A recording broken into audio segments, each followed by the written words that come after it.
Si una cosa es cierta es que nadie estaba preparado para lo que Spider-Man Into the Spider-Verse nos trajo a nivel técnico y argumental en 2018. Nos pilló a todos por sorpresa y si algo es cierto, pues es que marcó un antes y un después en el cine de animación mainstream, ya que tras su estreno, muchas otras productoras se atrevieron a dar el paso a la innovación, ¿no? Apostando por producciones más rompedoras, enfocadas a un público más amplio, dando lugar a una animación mucho más original. En 2023, la situación con Across the Spider-Verse ha sido completamente distinta. Tras el primer éxito de Sony, todos teníamos las expectativas por las nubes y además si algo ha pasado a lo largo de estos 4 años que separan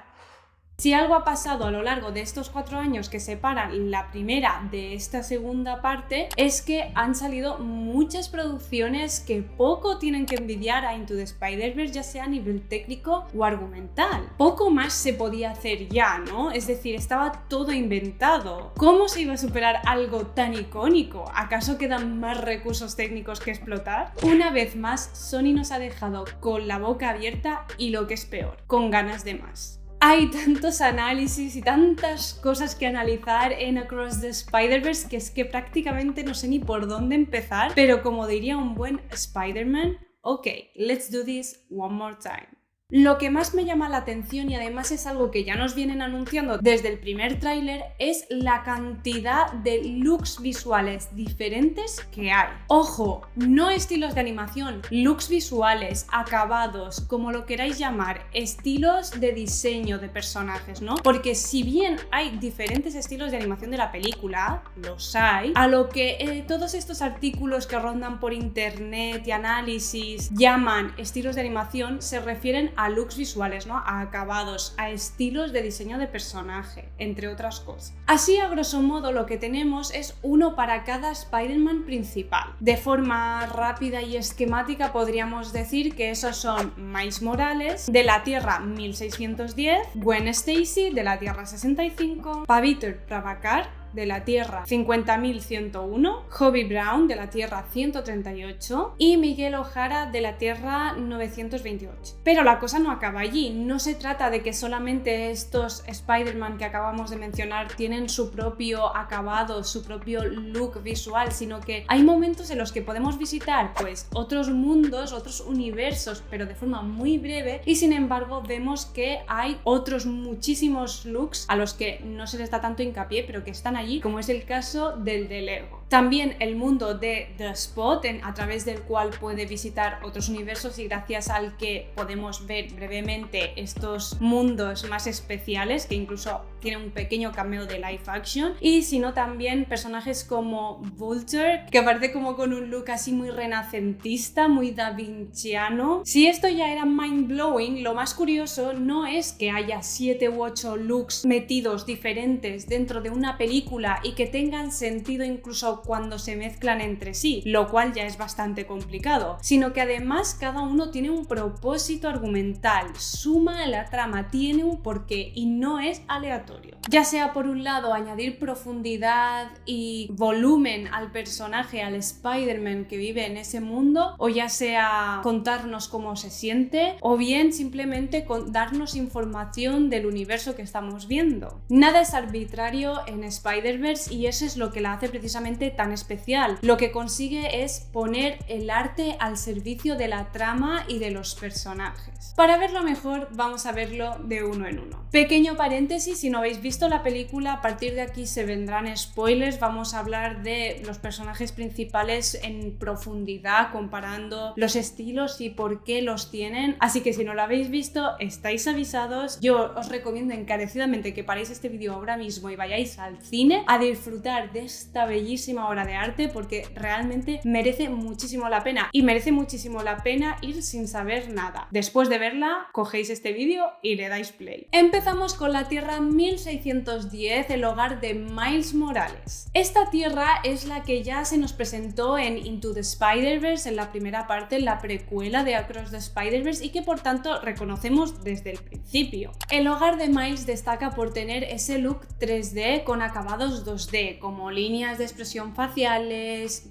separación de planos en viñetas, onomatopeyas, smear frames, frames congelados con tramas de cómic o incluso bocadillos o cuadros de diálogo. Como bien sabemos, todo lo que caracteriza este mundo nos recuerda al lenguaje clásico de los cómics. Sin embargo, esto no es exclusivo del mundo de Miles, veremos que se repite en todos los mundos porque digamos que es el hilo conductor del estilo visual general de la película, ¿no? El acabado de cómic, que da la impresión que el espectador está viendo un cómic en movimiento y por tanto estos recursos no son exclusivos del mundo de Miles, sin embargo son muy reconocibles porque desde la precuela se nos presentaron y los asociamos fácilmente. A lo mejor a estas alturas, siendo una secuela, no es tan llamativo, pero algo que fue muy rompedor de la primera parte y que se repite en esta es precisamente el uso del lenguaje de cómic en cine cuando se usan recursos que son totalmente innecesarios, como por ejemplo onomatopeyas o cuadros de diálogo, cuando todo lo que oímos en el cine no hace falta que se vea plasmado como en un cómic que no tiene audio, lo cual es la clave para dar a entender que lo que está viendo el espectador es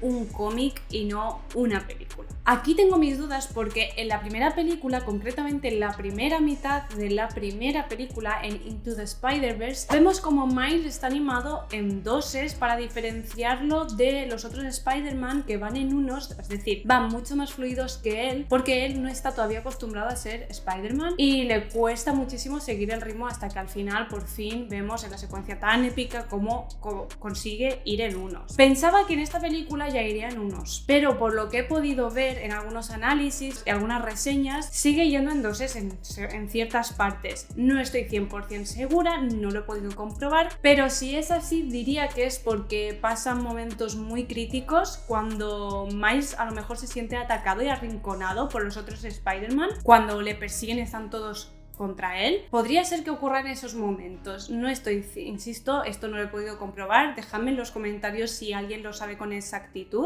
Por otro lado, en este universo vemos cómo los colores son fríos y vemos un juego con las tonalidades más claras para dar profundidad. En resumen, podemos decir que este universo está igual que en la primera película, que en Into the Spider-Verse, lo cual tiene todo el sentido del mundo para dar continuidad entre la primera y la segunda parte. Y aunque hay una mejora técnica entre la de 2018 y Across the Spider-Verse, lo cual es bastante evidente, el espectador es capaz de reconocerla con facilidad, lo cual ayuda a identificar a Miles en su universo. Vamos con la Tierra 65, Gwen Stacy. No cabe duda que quien lleva la iniciativa en Across the Spider-Verse es Gwen, cuya voz nos guía a lo largo de toda la historia y que además introduce la película en su propio universo. Bueno, es súper evidente lo desdibujado y abstracto que es su universo. Es muy curioso además cómo el look de acuarela juega a favor de Gwen, transformándose o cambiando de color según lo que ella piense o sienta. Cuando Gwen tiene la mente clara y se siente bien o está segura de sus decisiones, vemos como el fondo contiene colores claros, brillantes, más acogedores y además las figuras del fondo y el escenario están definidos. Mientras que cuando está confusa, triste o incluso asustada, los colores son mucho más oscuros, mucho menos acogedores y además el fondo se desdibuja, a veces incluso se pierde y no hay fondo, está en un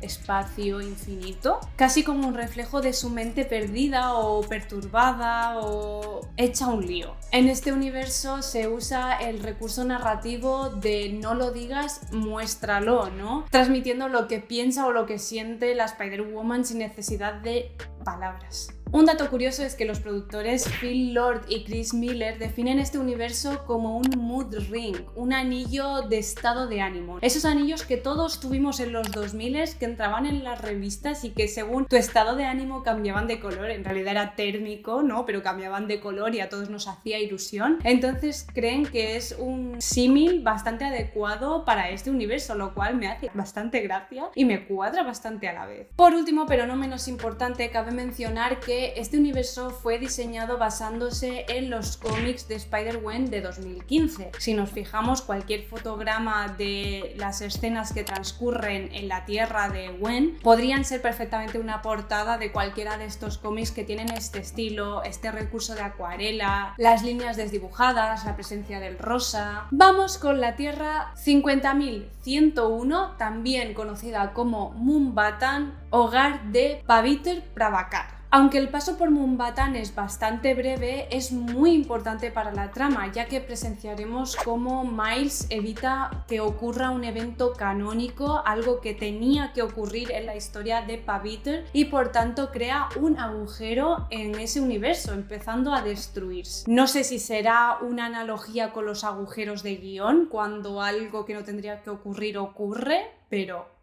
ahí lo dejo. Estéticamente podríamos decir que Mumbattan es una especie de mezcla entre el universo de Miles y el de Gwen, porque no llega a estar tan desdibujado como el de Gwen, evidentemente no tiene ese look de acuarela, pero tampoco está tan definido como el de Miles. Mumbattan se representa como una metrópolis abarrotada de gente hasta arriba, y esa es la sensación que consigue dar haciendo esos fondos con edificios a diferentes alturas, tan juntos e incluso con líneas de boceto, dándole así muchísima carga visual. Sin embargo, en este caso creo que lo más destacable es el personaje de Pavitr. Lo más curioso es que sus movimientos están basados en una de las artes marciales más antiguas que se conocen, que es el Kalaripayattu, originario de Keral. Y he de decir que no es la primera vez que vemos movimientos únicos en un Spider-Man, más característicos de él mismo, ya que en Spider-Man podemos ver movimientos evidentes de ballet o de danza, muy fluidos y muy gráciles. Por otro lado, en Miles podemos ver que prefiere correr en lugar de balancearse en ciertas ocasiones, y en el caso de Pavitr vemos esa influencia tan evidente de esta arte marcial india. También quería mencionar el diseño del traje de Pavitr, que también me parece fantástico, está súper bien hecho, muy bien diseñado,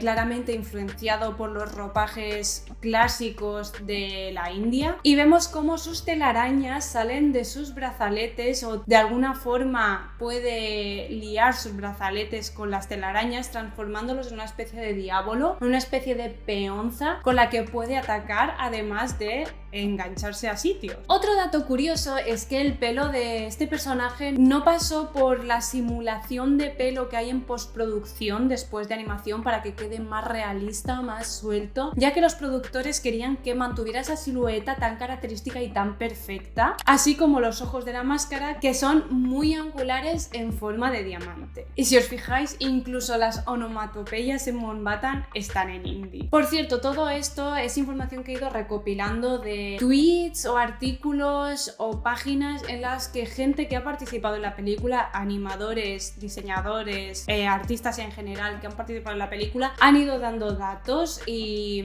anécdotas curiosas, así que os dejaré en la descripción los enlaces en los que me he basado para recabar información, por si alguien le quiere echar un vistazo. Tierra 138, Hobie Brown. Se podría decir que el caso de la Tierra 138 es un caso muy similar al anterior, ya que es el personaje el que hace al universo. Lo que está claro es que el de Hobie Brown es uno de los diseños más llamativos de toda la película, basado en la cultura punk británica. Básicamente es un collage en sí mismo. Y no solo porque parezca que está recortado y pegado en diferentes partes, ¿no?, entre él, su ropa y su guitarra, sino porque su animación también es un collage. Lo más loco de Spider-Punk es que contiene 3 frame rates diferentes en un solo personaje. Si alguien sabe de otro caso similar, que me lo deje en comentarios, pero yo creo que es la primera vez que lo veo en cine mainstream. Su cuerpo va en 3s y en 2s, su guitarra va en 4s y su outline va en 1s y en 2s. Sin palabras. Eso hace que no vaya todo a la vez y que haya pequeños desfases entre las diferentes partes, y por tanto la idea de collage resalta muchísimo más, es muchísimo más evidente, no es solo visual, también es técnico. Se trata de la mezcla de varias cosas diferentes para crear una nueva, lo cual va mucho con el personaje porque, como bien sabemos, es un hater de las etiquetas, odia las etiquetas, pero a su vez es una mezcla de muchas etiquetas que él mismo se impone. Y además esa diferencia de frame rates también hace que destaque por encima del resto de Spider-Verse, dándonos a entender que está fuera del sistema, que es alguien que no respeta las normas. Este estilo evidentemente también se traslada a su universo, en el que podemos ver rayajos de boli, recortes de revista y letras de diferentes tipografías que parece que las hubieran recortado de diferentes sitios y las hubieran juntado para formar una palabra. Es imposible ver esto y no poder pensar en Sex Pistols o Misfits o cualquier grupo punk de moda de los 80. Movimiento que, al igual que Hobie Brown, que nuestro Spider-Punk surgió de la inconformidad de los jóvenes que no estaban de acuerdo con lo establecido, con el sistema. Además, Spider-Punk vemos que no está de acuerdo con la Spider Society, no está de acuerdo con esas normas que Miguel O'Hara, que ahora hablaremos de él, tiene tan impuestas, y que no duda en ayudar a Miles en ningún momento, quien va en contra del canon, va en contra de lo establecido. Pues Hobie dice: cuenta conmigo. En contraposición vamos a pasar a la Tierra 928, hogar de Miguel O'Hara. Miguel O'Hara es un personaje que, al contrario de Hobie, es extremadamente cuadriculado. Eso lo podemos ver reflejado no solo en su actitud, sino también en su diseño y en su universo, que es donde está la sede de la Spider Society. Líneas rectas y formas geométricas encuadran un escenario minimalista que parece un espacio infinito repleto de pasillos, así como su despacho. Lord y Miller dicen que la Tierra 928 está basada en los diseños de Sid Mead, que es un diseñador industrial muy conocido por su diseño de vehículos y escenarios en películas como Blade Runner, Aliens y Tron, cuyos artes conceptuales sobre el futuro se ven claramente reflejados en este universo. Los colores saturados y planos, los enormes espacios con grandes construcciones blancas y minimalistas. Esto también lo podemos ver en el diseño de Miguel O'Hara. En su cara las facciones son súper claras, súper definidas, muy rectas, muy geométricas, cuadriculadas como él mismo, y los colores en su traje son tan intensos para que, según cómo le dé la luz, esto dicho por artistas que han trabajado en la película, se vea más o menos plano. Con la ausencia de luz parece prácticamente 2D, ¿no? Recordando otra vez a Sid Mead y esos diseños industriales tan intensos, tan saturados. Otro detalle que nos da a entender que se trata de un Spider-Man futurista es que sus telarañas son tecnológicas y brillan, ¿no? No son tan biológicas, tan naturales, aunque no lo sean en todos, como otros Spider-Man. Sin embargo, creo que todavía nos queda muchísimo por conocer de este personaje, estando lejos de ser un villano. Sinceramente, yo no lo veo como un villano. He visto reseñas en las que lo tratan como el villano de la película, pero para mí no lo es. Se trata de un héroe atormentado, obsesionado para que no se destruya el universo por miedo a una experiencia anterior que tuvo él, precisamente por desafiar al canon. Creo que es un personaje con muchas capas que iremos descubriendo más en la próxima parte. Bueno, vamos con The Spot. The Spot es un villano en proceso, y eso nos lo dice todo el rato su diseño. No es casualidad que podamos ver el boceto que hay debajo del personaje con claridad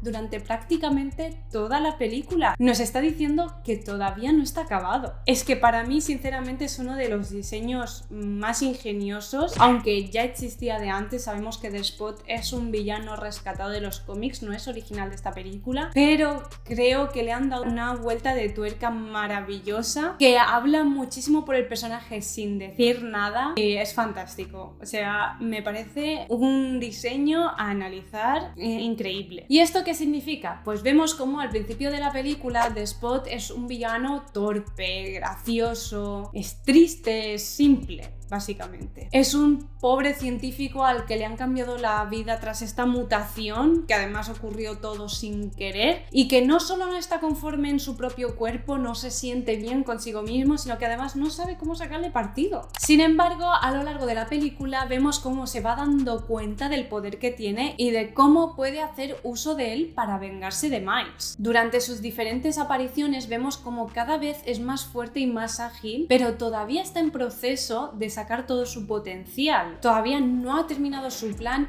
y va a hacerse más poderoso. Eso es exactamente lo que representa el boceto en él. Es un personaje definido, pero no terminado. Y ya lo dice en la propia película que lo que vemos, lo blanco, es su piel, no es un traje. Entonces podemos decir que viendo el boceto de debajo podemos ver a través de él, casi como si le quitásemos importancia, como si fuera transparente. Algo que quería mencionar relacionado con este personaje son las repentinas apariciones que tienen los pensamientos intrusivos de Miles cuando le amenaza con destruirle la vida igual que Miles se la destruyó a él. Esos momentos son bastante clave a nivel de diseño. Esas escenas están hechas en 2D de la mano de Titmouse y son muy especiales visualmente, ya que solo se usa el blanco y el negro, a excepción de alguna marca de color para acentuar ciertos detalles muy concretos como puede ser la araña que picó a Miles. Entonces podríamos decir que el uso mayoritario es el blanco y el negro, que son dos colores muy duales, igual que lo es el villano, que se caracteriza por ese blanco y negro, que solo ve lo que está muy mal, que es lo que le han hecho a él, y lo que está muy bien, que es lo que él quiere hacer. Y además son momentos muy caóticos, ya que vemos el uso recurrente de garabatos, ¿no? O de una línea muy confusa, muy enredada para transmitir esa angustia, ese miedo que The Spot le transmite a Miles.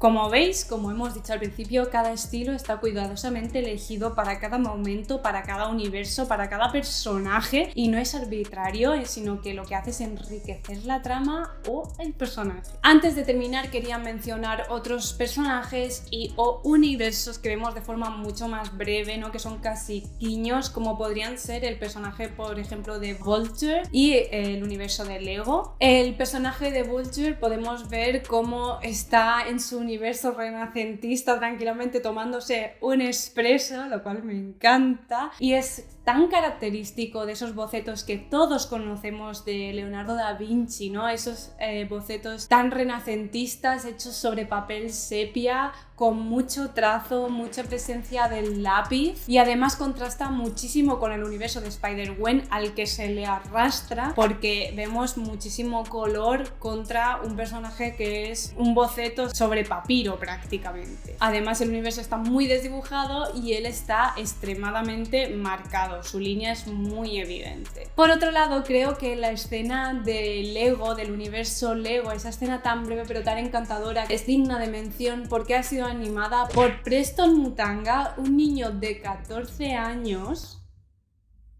que por diversión replicó el tráiler de la película en versión Lego con Blender desde su casa. Se hizo tan viral que llamó la atención de Lord y Miller y quisieron contratarle para hacer este pequeño cameo, que no es nada pequeño y menos para un niño de 14 años. Me parece un trabajo más que excelente y me impactó muchísimo al saber quién estaba detrás de esta escena. Para quienes no lo sepan, además Lord y Miller son también productores de la Lego película y por eso vemos tanta similitud con la misma, no solo el aspecto visual, sino que también los soniditos cuando suena el teléfono o demás es exactamente igual a la Lego película y me encanta. Es evidente que Across the Spider-Verse es un homenaje a la animación, empujando hasta el límite el medio para contar historias y demostrar de cuántas maneras diferentes se pueden contar. También es un homenaje a la cultura pop y eso es algo que no se habla mucho, pero teniendo en cuenta la escena de Lego, Sid Mead, la cultura punk de los 80, los cómics, evidentemente eso es cultura pop, el hip hop. Evidentemente no voy a mencionar todos los guiños o cameos porque son muchísimos, pero Donald Glover haciendo de merodeador es un claro ejemplo. A la mínima que investiguemos un poco podemos ver cómo es un actor que en su momento quiso ser Miles Morales en un live action, no se le dio la ocasión y que peleó mucho para que se hicieran producciones sobre él. Es una película de fans para fans y creo que es algo que se hace hace súper evidente en el cariño, el empeño y la cuidadosidad que se ha puesto en el desarrollo. No quería terminar este vídeo sin mencionar antes de acabar lo bien integradas que están las tramas personales con la trama principal, el hilo conductor, por decirlo de alguna forma, lo cual es algo súper característico e indispensable en las películas de Spider-Man, que es uno de los héroes más humanos. Bueno, la relación que vemos entre Miles Morales y Gwen es increíble, es puro amor platónico. Miles vemos cómo se guía más por lo emocional, es más impulsivo y no intenta reprimir sus sentimientos, mientras que Gwen es un personaje mucho más racional, más metódico y además, al haber visitado otros universos, sabe que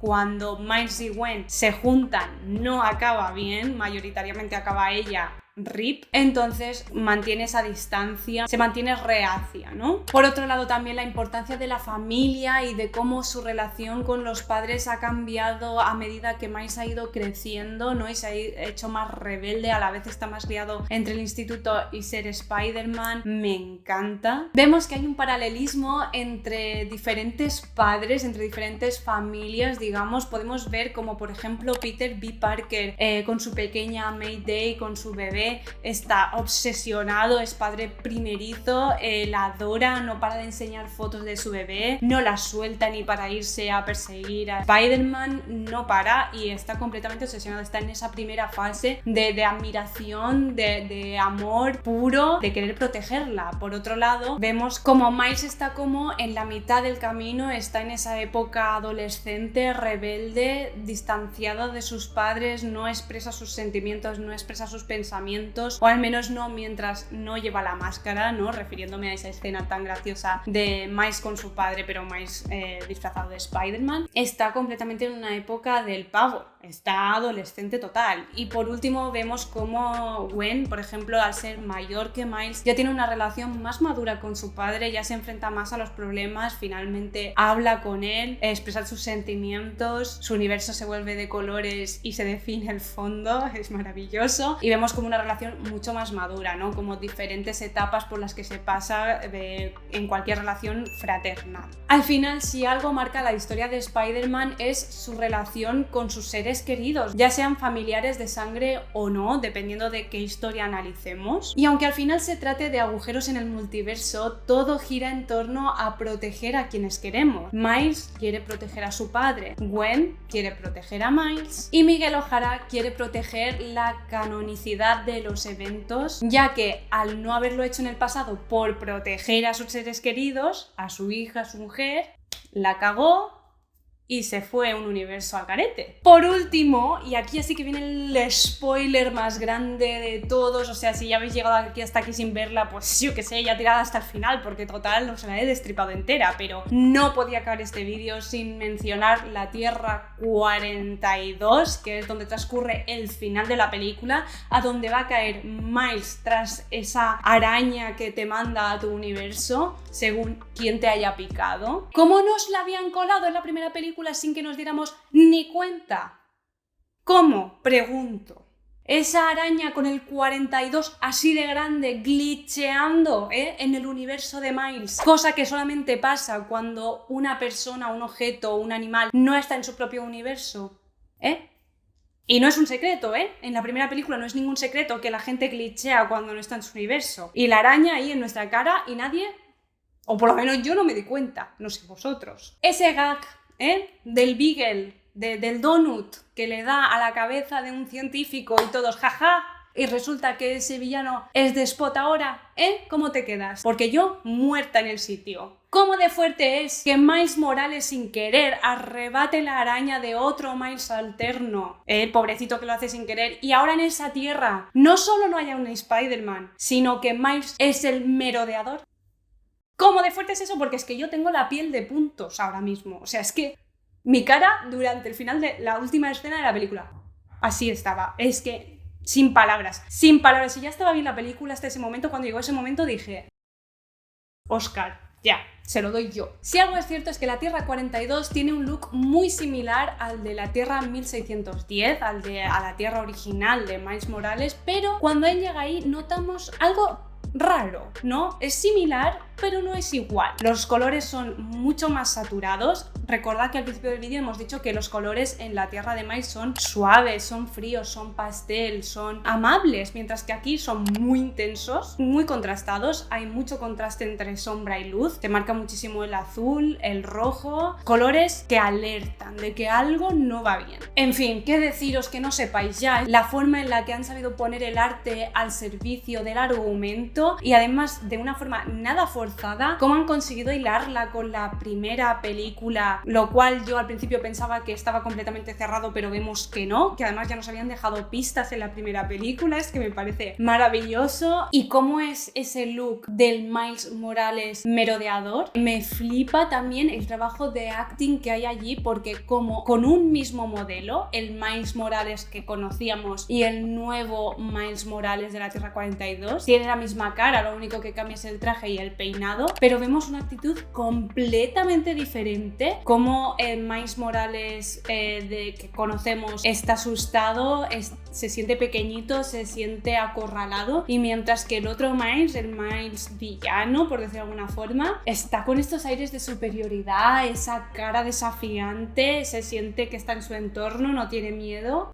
Todo esto, mérito de los animadores. Eso es gran trabajo de acting y me parece digno de mencionar. Me parece increíble que tengan 9 o 10 looks visuales diferentes, así como 3 o 4 estilos de animación diferentes, entre 2D, 3D, mezcla de ambos, uno que tiene diferente frame rate, el otro que Spider Cerdo, por ejemplo, que es súper cartoon. Esos son estilos de animación diferentes, y lo otro, por otro lado, eran looks diferentes, ¿no? Acabados diferentes. Me parece increíble que además no solo los contenga, sino que cuando están juntos tenga sentido, que quede bien, que encaje, que no quede extraño. Simplemente un trabajo exquisito por parte de todos y todas las artistas, los guionistas, los productores, todos. Aprovechad y id al cine si tenéis la oportunidad. Mirad qué fantasía de cubo me cogí yo en el estreno del Kinépolis. Y como no subasito a juegos, es que no puede faltar. Tengo 3 años. ¿Qué le hacemos? ¿Qué le hacemos si en la primera no tuve la ocasión de tener todo esto y en esta sí?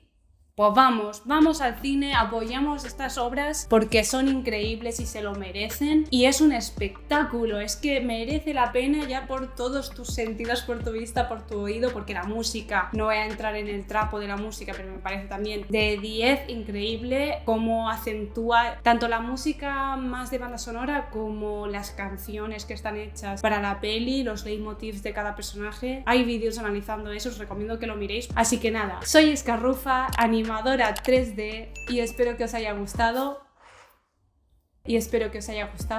este vídeo. Adeu.